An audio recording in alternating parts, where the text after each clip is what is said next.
Lu tahu nggak, Jepang pernah punya satu perempuan yang bikin banyak samurai laki-laki malu sama kemampuan mereka sendiri? Namanya Tomoe Gozen, Onabu geisha paling terkenal di seluruh sejarah Jepang. Di era ketika perempuan cuma dianggap penjaga rumah, Tomoe muncul sebagai komandan perang yang dicatat resmi dalam Heike Monogatari, kitab sejarah terpenting era itu. Tomoe diperkirakan lahir sekitar 1157 sampai 1160 di Echizen dari keluarga samurai kelas menengah.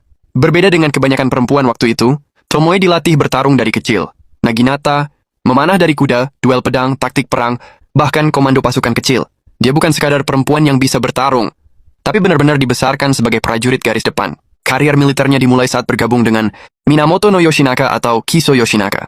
Statusnya masih diperdebatkan, ada yang bilang dia pengawal elit, ada yang bilang dia istri perang. Yang jelas satu, Tomoe adalah tangan kanan Yoshinaka, dan salah satu komandannya yang paling diandalkan.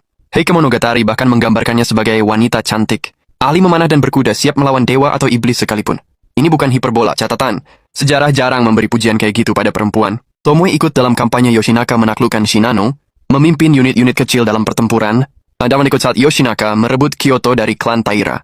Tapi setelah memasuki Kyoto, Yoshinaka bentrok dengan saudaranya sendiri, Minamoto no Yoritomo, pendiri shogun pertama Jepang. Untuk menghancurkan Yoshinaka, Yoritomo mengirim dua jenderal terbaiknya, Yoshitsune dan Noriyori. Tomoe tetap bertahan di sisi Yoshinaka meskipun odds-nya nggak masuk akal. Semua memuncak di pertempuran Awazu 1184.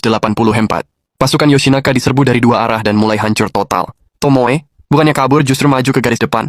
Di tengah kekacauan itu, Tomoe melakukan aksi yang bikin namanya abadi. Dia menantang Onda no Hachiro Moroshige, salah satu samurai paling kuat dari Musashi.